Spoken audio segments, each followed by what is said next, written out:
Hello everybody, this is Simon with Let's Play Sonic 2006. Egg-Wyvern is very much a Sonic final boss, by which I mean much like its obvious inspiration Egg-Viper from Adventure, it's heavily scripted, overlong, can really only instantly kill you, and is overall quite boring. The biggest Sonic 06 specific issue it has is the part where it uses the mechanic from Egg Cerberus, where you have to make it crash into something with deliberately bad controls. Otherwise, there's nothing really specifically bad about it except that Sonic Team has always been garbage at bosses. Fortunately for me, I got very lucky in this very first recording I did of it, and I'm already getting the S rank, I can already tell you that.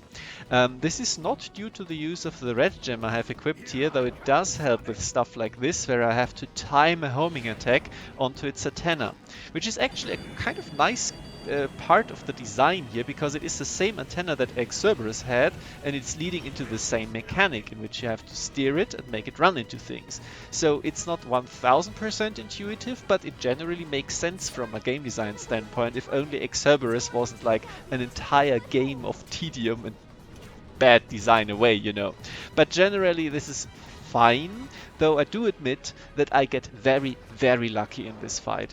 The debris is completely random, the controls, as I said, are bad, deliberately so, again, but that doesn't make it better. And the issue is basically that it can just not have debris fall in front of you while you desperately try to steer it into one that has already gotten its hitbox deleted. And this is the the worst part of the fight, because you have to do this at the start multiple times, and it can prolong the fight quite a lot.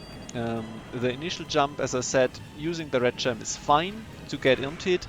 Otherwise, the red gem doesn't help much because the fight is so heavily scripted. You always have to wait out the attacks, and if you just prolong the fight by slowing it down, then it will just not progress to the next phase. So that's basically the only thing which I do use the red gem here for, though admittedly it is very useful, is to dodge stuff that is otherwise kind of hard to dodge. Now, one thing that is kind of bad about this is that he is currently shooting at me, and I have not noticed at all because I just forgot this part of the fight. And the thing is that it emits these homing rockets behind it from its tail, I think, and they are extremely hard to see coming, and so I just completely forgot about them. Next time I'm going to slow down so we can actually see them. For now though, the third and last time of the steering phase, and wow, did I get lucky here. Anyway, the fight gets a little bit better now, but this is not the usual case. You can't just run around and like spend a minute trying to find debris and then he throws you off again and you have to try to do it again, and yes, it's terrible. The platform being smaller and smaller doesn't really matter because the target and reticule is so generous. The one thing that is harder to avoid is the blasts he fires out, and here you can see them coming. Generally, as I said, they're homing to a location you were in, so if you can see them coming, like, you know, I do here, with the red gem specifically, then you can avoid them relatively easily. And yes, we can also avoid this, which is a callback to Egg Genesis, so there is like generally a bit of a unification of boss design so far, which is nice in general. If only the entire game had this kind of internal structure and callbacks to each other, would be much better. But generally, as I said, it's not a bad fight, it's just a bit boring and tedious, and it helps a lot if you already know what to do, of course, but that's true for every boss fight. Using the homing attack on the weapons lasers platform he sends out to hit the canopy directly, or rather Eggman without the canopy directly, is also kind of nice, and I quite like it. This is one of the better ways to damage a boss, I think. You do have to wait a little bit until they're fully extended. Again, if you use the red gem to slow him down, doesn't help you at all. But generally, this in general it works. I would say it's fine. Yeah, and this is the best I can really say about bosses in this game. It does take too long, so it's not as snappy as the Genesis, and I have no idea what hit me here, and it's going to happen again. So I did lose some rings here due to physics, but again, the ring bonus isn't that important, fortunately, especially because I get so incredibly lucky with debris. So that's my recommendation for you if you try to S-rank this boss. Get lucky, or otherwise, yeah, get good at hitting the debris, I guess. Yeah. So you can see here that these are very unpredictable. Even if I slow them down and see them coming, it's quite hard to avoid them the smaller the platform becomes. But as long as you keep only one ring, that's fine, and the rest is just falling, which probably shouldn't happen if you, again, kind of know what you're doing. It's definitely easier to avoid the falling platforms than it was in Egg Viper's case, yeah, that's the word.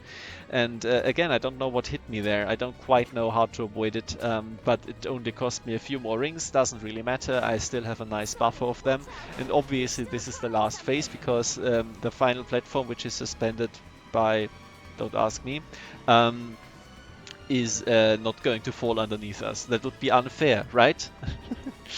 Anyway, this is also quite fun actually. I really like this ending of the fight, though I did flub it when I initially played this game and I was like, huh, what do I do? And this is just the same thing you do the first time, but this time it doesn't have a protective cover. So that's nice, and then you can damage him directly, and that's it. And ejector seat, yay! Fantastic animation here, by the way. I really like it. It's great. But that's it. We just won the game. Anticlimactic, yes, of course. It's Sonic 06. But it could be worse, I guess. And again, you really don't need much of a ring bonus here. You can't get much of a ring bonus. The 2000 would be pitiful in either case. You had the 3000 here, a nice 4000 ring bonus. You really want this. You really can use this. I'm going to talk about this in the next video. After the medals, the credits will start, but I'm cutting them out because a licensed song by Akon plays over them, and I'm putting them into a separate video, and I'm not monetizing this one, and I hope it works. If it gets taken down, you will have to look for the credits elsewhere, but I'm not commenting anyway, so whatever.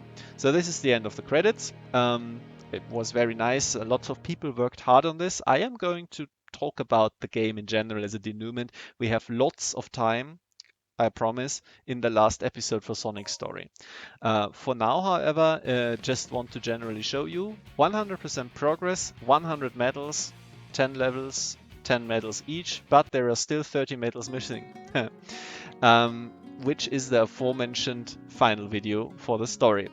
Hope you liked this short episode. Stay tuned for the rest of the stuff we still have to do, because, of course, anticlimax. If you did like it, like me back, give me a comment, and why not shoot for 1000 subscribers at the end of Sonic Story? It's only missing 11 people currently dating the video. Thank you very much for your attention.